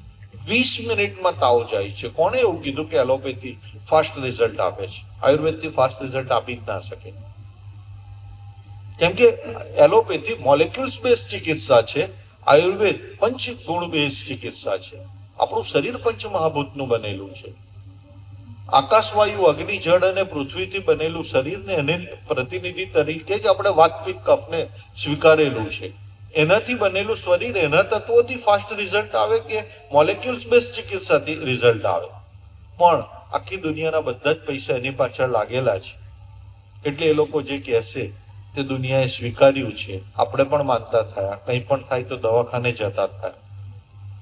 આપણી મૂળભૂત ચિકિત્સા જે રાવણે મંદોદરીને કહી હતી, ત્યાંથી શરૂઆત થઈ. પહેલામાં પહેલી વસ્તુ શિવે પાર્વતીને કહી, ત્યાંથી શરૂઆત થઈ. કરોડો વર્ષથી ઊભી છે. આજે પણ કોઈ ટેકા વગર સત્યના આધાર પર ટકેલી છે. આખા વિશ્વના ગુલામી કાળમાંથી પાસ થયા પછી આજે પણ આયુર્વેદ ટકેલું છે ને લોકોનો છેલ્લો વિશ્વાસ એના પર પાછો આવી રહ્યો છે. તો એનામાં સત્ય હશે તો જ એ ટકેલી છે, નહીં તો 250 વર્ષ જૂની એલોપેથીની અંદર દર 25 વર્ષે કે 50 વર્ષે એક દિવસ પેનિસિલિનને ભગવાનનું સ્વરૂપ આપી દીધેલું હતું. એ પેનિસિલિનથી એટલા બધા માણસો બની ગયા કે ના પૂછો વાત, અને પેનિસિલિનને પાછી ખેંચવી પડી.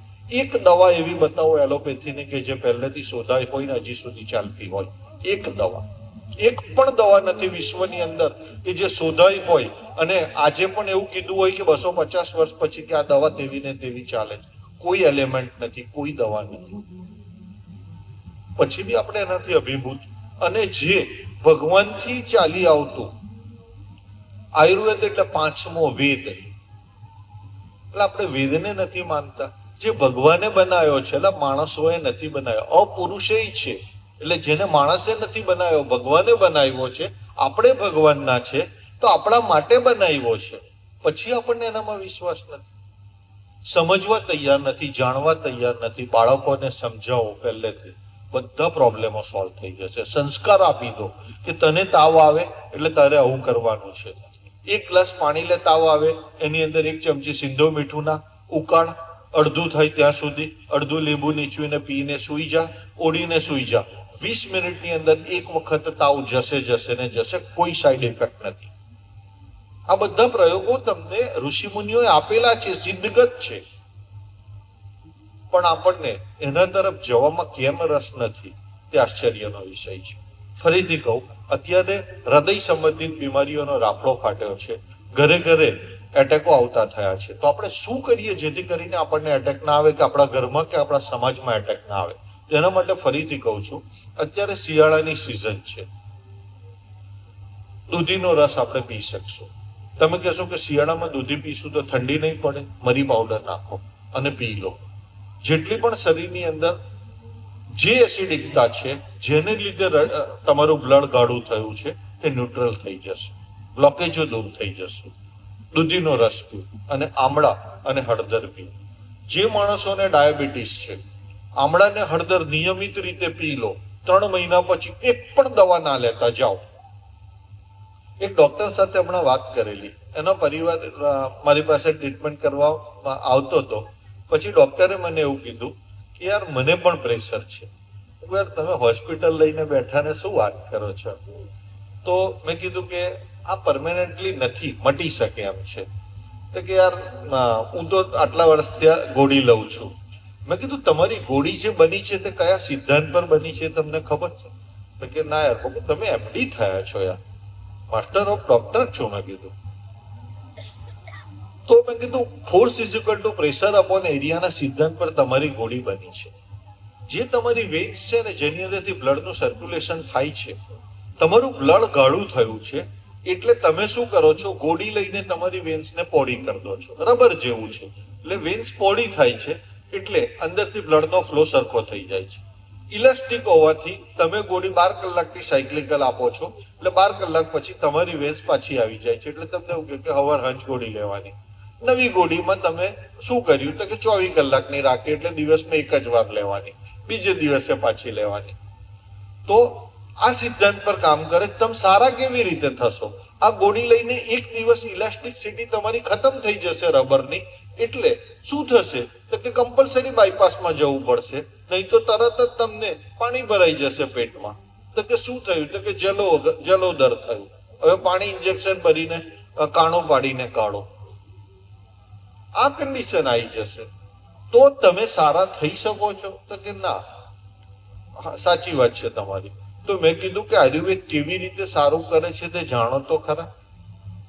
પહેલામાં પહેલી વસ્તુ, આયુર્વેદની ઔષધિમાં અર્જુન નામનો જે પાવડર બતાવ્યો છે, હૃદયની સૌથી સારી બીમારી છે, સૌથી સારી ઉપાય છે. અર્જુનની અડધી ચમચી પાવડર લો, 1 ગ્લાસ પાણીની અંદર ઉકાળો કરી અને બધા માણસોને પીવડાવી દો. જેટલા પ્રેશરના માણસો છે તેટલા. ના મટી જાય તો તમે મને કહેજો. જે ડોક્ટર પાસે તમારે જઈને રિપોર્ટ કાઢવો હોય ત્યાં કાઢો. પ્રેશર ઘટશે ને ઘટશે. પ્રેશરનો સિદ્ધાંત જ છે force is equal to pressure upon area. તમારું લોહી પાતળું થશે તો તમારું પ્રેશર ઘટશે જ. ને અર્જુન તમારા બ્લડની અંદર રહેલા કોલેસ્ટ્રોલને સાફ કરીને પાતળું કરે છે ને એટલા માટે પ્રેશર ઘટે છે. સીધું સાયન્સ છે. તો એ ડોક્ટરે કમ્પ્લીટ અર્જુનનો પાવડર લેવાનું ચાલુ કર્યું. આ વખતે જ્યારે આવ્યા ત્યારે એવું કીધું કે મયંકભાઈ મારું પ્રેશર નોર્મલ થયું, તો ઉકાળો બંધ કરી દો. હું ચોક્કસથી કરી શકાશ. આવતો શિયાળો થાય ત્યારે મેં કીધું પાછા પી લેજો, નહીં જરૂરિયાત પડે. તો એ ખુશ થઈ ગયા. મને એમણે એવું કીધેલું હતું કે હું જ્યારે પહેલી વાર તમારી પાસે આવ્યો ને ત્યારે મારા મગજમાં એવું હતું આયુર્વેદ એટલે કંઈક તમે જડીબુટ્ટીઓ આપતા હશો, આવી રીતે સાયન્સની વાત કરશો, એવું મારા મગજમાં નતું. એવું તો કહેવાનો મતલબ આપણે પણ સમાજને સાયન્સ સમજાવવું પડશે, વાય ક્વેશ્ચનનો જવાબ આપવો પડશે. ત્યારે જઈને બાળકો હશે, બહેનો હશે, પુરુષ વર્ગ હશે કે યુવાન હશે માનશે તમારી વાત. પણ યુવાનોએ આગળ આવવું પડે. યુવાનો જ અત્યારે આગળ નથી આવતા, એ જ વ્યસનોમાં ફસાયા છે. તો કામ કરશે કોણ? કોની જવાબદારી? સમાજની એક પરિસ્થિતિ માટે એક નાની સરખી વાર્તા કહું. એક ઘરની અંદર પતિ પત્ની સૂતેલા હતા. એક ચોર ચોરી કરવા આવ્યો. પેલા એના પત્ની ઉઠાડે કે ચોર આવ્યો છે, તિજોરી ખોલી. તો કે હા હું જોઉં છું. પાછા સેજવા રહીને પેલા પૈસા બધું થેલીમાં કાઢ્યું અને પેલાને કીધું પેલો પૈસા લઈને. તો કે હા હું જાણું છું. એની પત્નીને એવું લાગ્યું કે પોલીસ છે, કદાચ કોઈ એવિડન્સ સાથે પકડવા માંગતા હશે. છેલ્લે પેલો ભાગતો તો ઘરની બહાર. ત્યારે એવું કીધું કે પેલો પૈસા લઈને જઈ રહ્યો છે. તો પેલો પોલીસ કે હા બરાબર છે, હું જોઉં છું, જાણું છું, પણ હું ડ્યુટી પર નથી. ખાલી વાર્તા રૂપે કહું છું. સમાજની આ પરિસ્થિતિ છે અને એટલે જ કદાચ 100 વર્ષ પહેલા સ્વામી વિવેકાનંદે એક વાત કરી હતી કે મને સજ્જનોની નિષ્ક્રિયતાનો, મને દુર્જનોની દુર્જનતાનો નહીં પણ સજ્જનોની નિષ્ક્રિયતાનો ડર લાગે છે. આ વાત સ્વામી વિવેકાનંદે 100 વર્ષ પહેલા કહી હતી. તે અત્યારે સારી લાગે છે. બધા જ માણસો એવું ઈચ્છે કે ભગતસિંહ પેદા થવો જોઈએ, પણ મારા ઘરમાં નહીં, બાજુવાળાના ઘરમાં. આ સમાજની પરિસ્થિતિ છે. આપણે જાણીએ છીએ, નથી જાણતા એવું નથી. અત્યારે સુરતની કે ભારતની મંદીની પરિસ્થિતિ જાણીએ છીએ. હું એવું કહું કે આપણે જાતે મંદી લાવ્યા છે તો આપણે માનીશું. સવારથી સાંજ સુધીની અંદર ઉઠતાથી લઈ અને રાત્રે સૂઈ જઈએ ત્યાં સુધી બધી જ કંપનીઓ, આપણે વિદેશી કંપનીઓની પ્રોડક્ટ વાપરીએ અને ભારતની અંદરથી લખલૂટ પૈસો ફોરેન જતું રહી અને ભારત ગરીબ ના થાય તો શું પૈસાદાર થાય? સવારે ઉઠો ને પહેલામાં પહેલી વસ્તુ ટૂથપેસ્ટ, જ્યાંથી શરૂઆત કરીએ છીએ. તો ટૂથપેસ્ટ વિદેશી કંપનીની, કોલગેટ, ફોરેન્સ, તમે જે બી બ્રાન્ડ બોલશો તે લગભગ વિદેશી કંપનીઓની. આગળ નવા જશો, લીરી પોલ્સ, લાઈફ બોય વિદેશી કંપનીના, શેમ્પુ વિદેશી કંપનીના. આગળ કપડાં પહેરશો, રૂમાલ વાપરશો વિદેશી કંપનીના, ગાડી વાપરશો વિદેશી કંપનીની, પરફ્યુમ વાપરશો, ટેલ્કમ પાવડર વાપરશો, કોપરેલ વાપરશો, ડાઈ વાપરશો વિદેશી કંપનીની. કપડાં પહેરીને તમારા કામ પર જશો, જે વ્હીકલ વાપરશો વિદેશી કંપનીના. રાત્રે છેલ્લે સૂઈ જઈએ ને અને મચ્છર અગરબત્તી વાપરીએ ને તે પણ વિદેશી કંપની. જે બેડશીટ વાપરીએ તે પણ વિદેશી કંપની.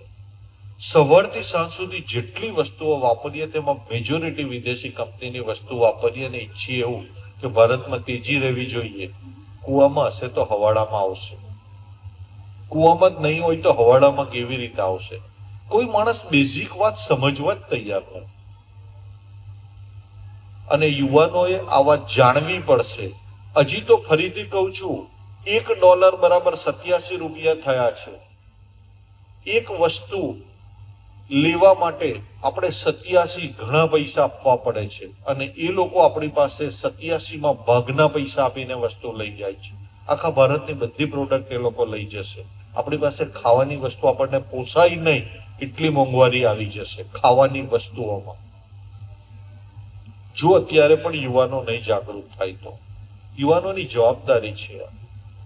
યુવાનોએ, વડીલોએ પણ હવે સમાજને દોરવણી આપવી પડશે, ઊભું થવું પડશે.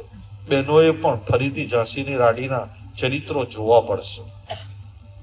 નહીં જોઈ તો પોતાના બાળકોને શું આપીને જઈશું? આપણે કેવું ભારત આપીને જઈશું? બીમારી આપીને જઈશું? કેન્સર આપીને જઈશું? ડાયાબિટીસ આપીને જઈશું? પ્રેશર આપીને જઈશું? શું આપીને જઈશું? પાણી ચોખ્ખું નથી, હવા ચોખ્ખી નથી, ખાવાનું ચોખ્ખું નથી, વજન ચોખ્ખું નથી, ભૂસા ચોખ્ખી નથી, ભાષા ચોખ્ખી નથી. ફરીથી બધાએ વિચાર કરવાની જરૂર છે. 26મી જાન્યુઆરીનો દિવસ છે. 7,34,000 ક્રાંતિકારીઓએ પોતાના જીવનની આહુતિ આપી અને ભારતને આઝાદ કર્યો છે. ફરીથી બધાને વિનંતી કરું કે યુવાનો હોય, વડીલો હોય, માતાઓ હોય, બધાએ સમાજ માટે જાગૃત થવાની જરૂર છે. શક્ય હોય તો આવો સાથે મળીને પ્રયત્ન કરીએ.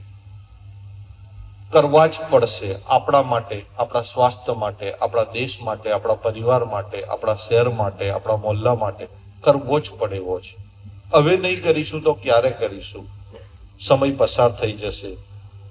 આટલું કઈ બધાએ શાંતિથી સાંભળ્યો એ બદલ કોઈ ભૂલ થઈ હોય તો તે મારી પોતાની છે. સંસ્થાએ તો પૂરતી માહિતી આપી છે. કોઈ પણ ભૂલ હોય તો મારી છે. મારો સૌથી પ્રિય પાત્ર છે ભગતસિંહ. તેમનો શેર કહું છું, જે કહેતા મારા શરીરમાં જોશ આવે છે અને ઈચ્છું કે તમને પણ આવે. मेरे जज्बातों से इस कदर वाकिफ है मेरी कलम कि इश्क भी लिखना चाहूं तो कमबख्त इनकलाब लिखा जाता है. अस्तु, वंदे मातरम. કોઈએ પણ સવાલ પૂછવા હોય, સ્વાસ્થ્ય રિલેટેડ કોઈ પણ વસ્તુ રહી ગઈ હોય કહેવાની, અને સવાલના ફોર્મની અંદર જે સવાલ પૂછવા હોય તે મને પૂછી શકે છે. બાળકોને ડાયરેક્ટ બાળકને નહીં આપતા, એની માતાને ઔષધિ આપો. જે બાળકનું ફીડિંગ ચાલતું હોય તેને બાળકને નહીં આપતા, એની માતાને દવા આપો. ફીડિંગ દ્વારા 10 ટાઈમ્સ ફાસ્ટર ઇફેક્ટ આવશે. હા, બીજી વસ્તુ આ બાળકનું થઈ. ત્યાર પછી સમજો કે જે એના પછીના જે ખાતા બાળકો છે, 5 વર્ષનું બાળક છે, જે માત્રા આપેલી છે તેની અડધી માત્રા કરતા અડધી, એટલે 1/4 માત્રા આપશો તો પણ થઈ રહેશે. 10 વર્ષનું બાળક હશે તો અડધી માત્રા આપો, અને 14 વર્ષના ઉપરના બાળક હશે તો તેને પૂરી મોટાની માત્રા આપો.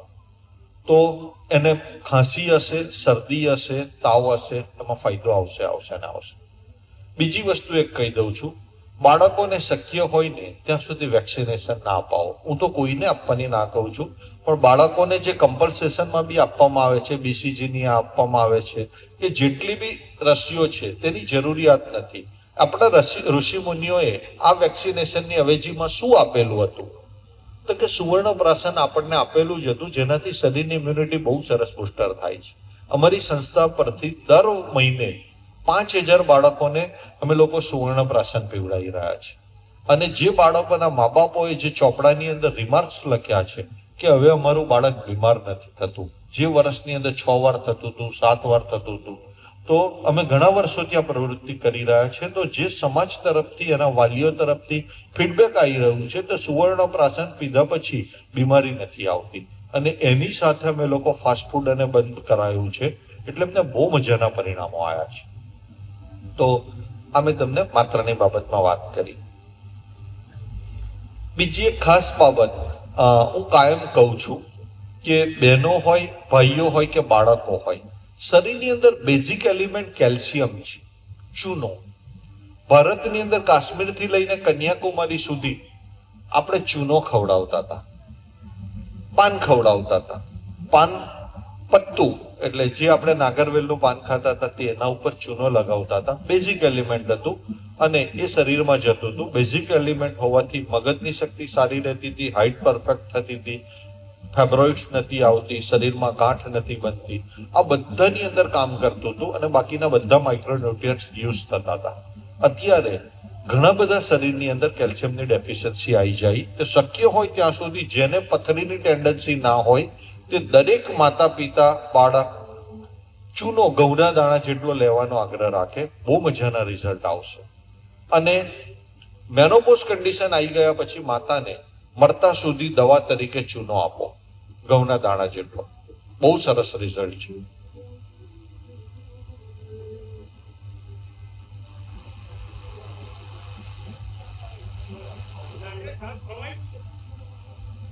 જનરલી છાશ પીવાય, પણ રાત્રે આપણે છાશ નહીં પીવી જોઈએ. મૂળો મોગરી અને દહીં બપોર પછી નહીં. બપોર સુધી ચોક્કસથી તમે છાશ લઈ શકો છો, પણ રાત્રે ના પીવું. બહુ બધા પ્રોબ્લેમો આનાથી સોલ્વ થઈ જશે. અત્યારે સૌથી વધારે જે સુરતના માણસો બીમાર થઈ રહ્યા છે તે રાતના ગાંઠિયા અને છાશ જ છે, અને સવારની ભાખરી ચા છે. આ મારું ઓબ્ઝર્વેશન કહું છું.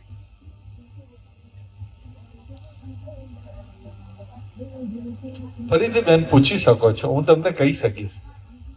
સવારે શું ખાવું? બહુ સરસ વાત કરી. હું તો એવું કહું, કઈ ના હોય ને તો દાળ ભાત શાક રોટલી ખીચડી કઢી શાક બનાવીને, ભાખરી શાક બનાવીને તમે ખાઈ શકો છો. હા, સવારમાં જે માણસો સવારમાં પરફેક્ટ ખાવાનું ખાશે તો તમને જૂના સમયમાં એવું કહેવામાં આવેલું હતું કે સવારનું ભોજન રાજા જેવું હોવું જોઈએ અને રાતનું ભોજન ભિખારી જેવું. તમે ઊંધું કર્યું.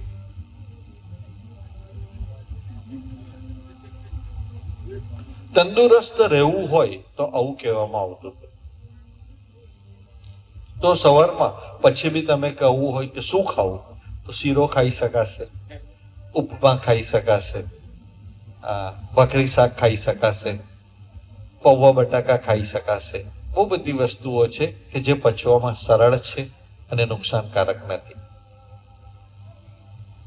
છેલ્લે કઈ ના હોય તો આપણી પાસે ભાખરી શાક છે અને અથાણું પણ આપણે ખાઈ શકીએ છીએ. અથાણું ભાખરી પણ ખાઈ શકીએ છીએ. ચા કરતા ફાયદો છે. અથાણું એને જ ખાલી નહીં ખાવું જોઈએ કે જેને એક્સેસિવ પિત્ત હોય, એસિડિકતાનો પ્રોબ્લેમ હોય. એ સિવાયના બધા માણસો ખાઈ શકશે. અને બહેનો મને એવું પૂછે, છૂંદો બનાવી શકાય છે, આમળા કેન્ડી બનાવી શકાય છે, અથાણું બનાવી શકાય છે. બહુ બધી વસ્તુઓ છે તમારી પાસે ભાખરી સાથે ખાવા માટે, ઢેબરા સાથે ખાવા માટે. માખણ મિશ્રી ખાઈ શકો છો. ભાખરી અને માખણ મિશ્રી તમારા બાળકને ખવડાવો. કૃષ્ણ ભગવાનનો આખો બાલ્યકાંડ આના ઉપર છે, પણ આપણે ધર્મને આનાથી જોઈએ છે ને તે જ મને ખબર નથી. કૃષ્ણ ભગવાનનું જીવન ચરિત્ર વાંચશો ને તો એનું આખો બાલ્યકાંડ સમાજ કેવી રીતે તંદુરસ્ત રહીને એના મહિમા માટે જ છે. એટલે સવારમાં એટલે તમને કીધેલું છે કે બાળકોને માખણ મિશ્રી તો મળવા જ જોઈએ, અને જે એનો ગ્રોથ આવશે તમે આપી તો જો. માખણ એટલે અમૂલનું નહીં. ફરીથી કહું છું, અમૂલમાં માખણ છે ક્યાં? બ્રાન્ડ સાથે વાત નથી કરવા માંગતો, પણ પર્ટિક્યુલર બજારનું જે છે તે છે જ નહીં. એટલે આપણે જાતે પહેલા જે વલોવીને બનાવતા હતા, મોરવીને જે વલોવીને દહીં ભેગું કરીને માખણ કાઢતા હતા, માખણને તવાવીને જે ઘી બનાવતા હતા, એ જે માખણ છે એની અંદર મિશ્રી નાખીને બાળકોને ખવડાવો, એની યાદશક્તિ ગ્રોથ મજાનો આવશે.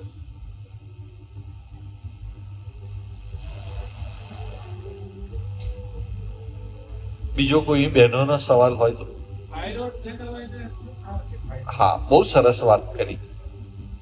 પહેલામાં પહેલી વસ્તુ તો થાઇરોઇડ હોય એને શું કરવાનું? ડોક્ટર પાસે જશે તો કહેશે કે થાઇરોમેક્સ લઈ લો, મરતા સુધી લેવાની છે.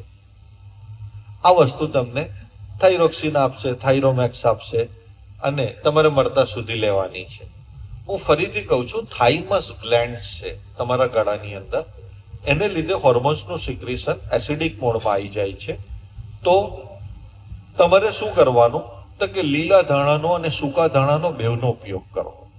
2 ચમચી સૂકા ધાણા રાત્રે 1 ગ્લાસ પાણીમાં પલાળ દો અને સવારમાં ધાણા ચાવીને ખાઈ જાઓ, ઉપર પાણી પી લો. અને જો લીલા ધાણા તમને ઓર્ગેનિક કે સરખા મળતા હોય તો 1 ચમચી લીલા ધાણાની ચટણી કશું નાખ્યા સિવાય સવારે સાંજ તમે ખાઈ લો. થાઇરોઇડમાં બહુ સારા રિઝલ્ટ આવશે. અને એની સાથે કરવાનું હોય તો 2 ટીપા ઘીના ગાયનું નસ્ય નાકમાં મૂકીને સૂઈ જાઓ. થાઇરોઇડ તમારું કન્ફર્મ રિઝલ્ટ આવશે. હાઇપો હશે કે હાઇપર હશે. પહેલામાં પહેલી વસ્તુ, સવારે બાળકોને દૂધ અપાય. જે બાળકો સમજો દૂધ પર ડિપેન્ડ છે તેનો કોઈ વાંધો નથી, એને આપી શકાય છે. પણ જેમ જેમ બાળકો મોટા થતા જાય તો તેને સૂર્યની ઉપસ્થિતિની અંદર દૂધ ના આપો. અનુપસ્થિતિની અંદર ચોક્કસથી આપી શકાશે. એટલે તમે સાંજે દૂધ આપો તો દૂધના રિયલ ફાયદા મળશે.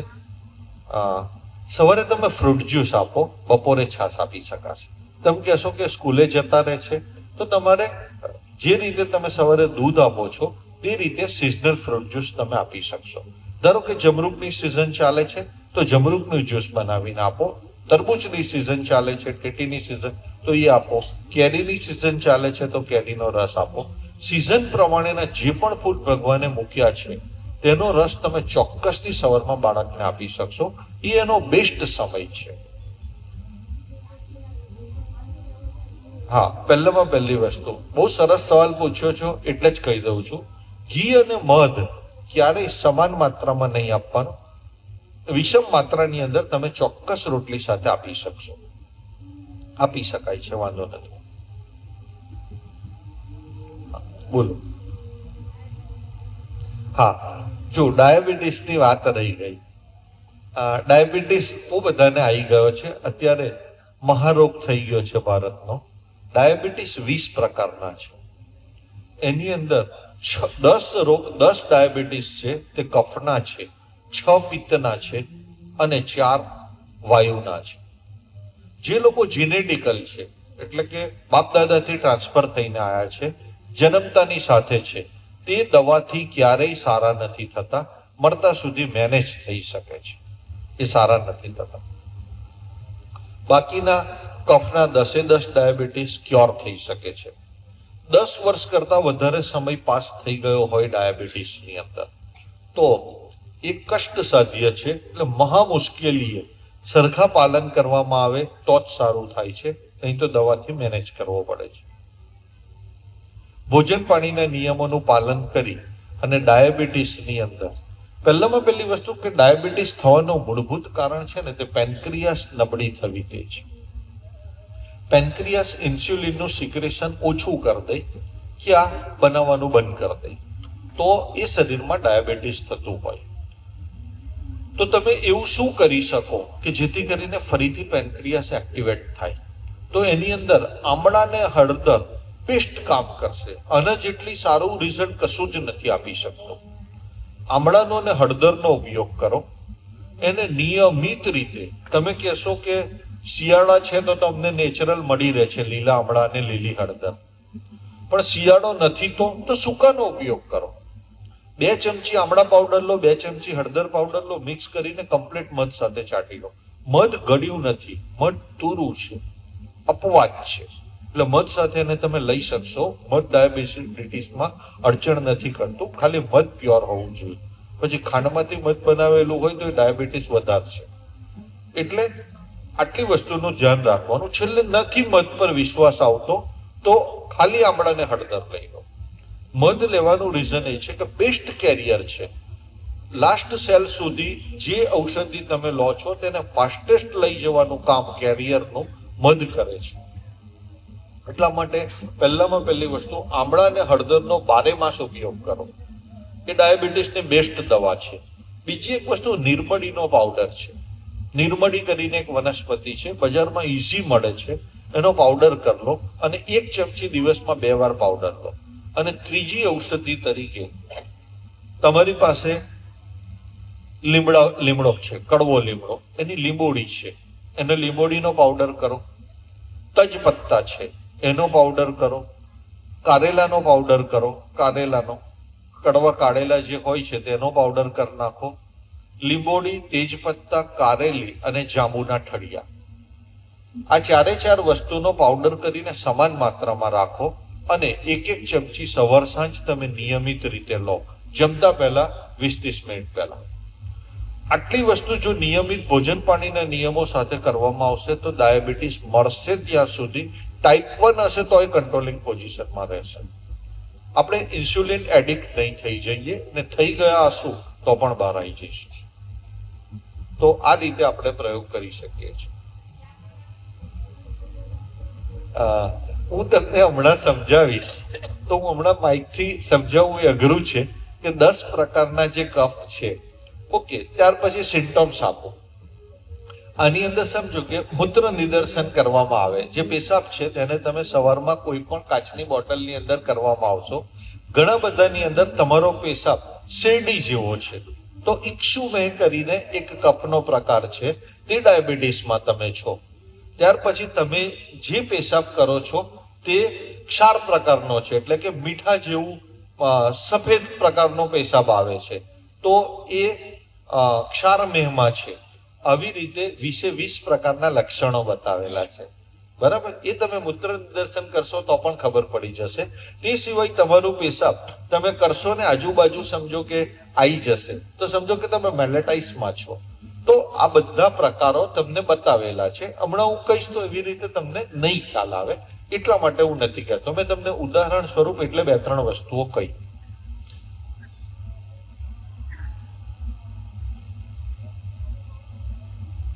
અને મેં તમને જે અત્યારે કહ્યું છે કે ભાઈ તમે 3 પ્રકાર, એટલે સમજો કે વાતના, કફના અને પિત્તના 3 ડાયાબિટીસ છે. એની અંદર તમે જે ઔષધિ મેં બતાવી છે, નિર્મળીનો જે પાવડર છે, તે 3 પ્રકારના ડાયાબિટીસમાં કામ કરશે. શિલાજીત 1 ગ્રામ તમે ચોક્કસથી લઈ શકો છો અને જે પાવડર લીધો તે પાણી સાથે મિક્સ કરી અને પાણી સાથે તમે લઈ લો પાવડર સવાર સાંજ. એની અંદર 1 ચમચી શિલાજીત નાખો. 3 પ્રકારના ડાયાબિટીસમાં એ કામ કરશે.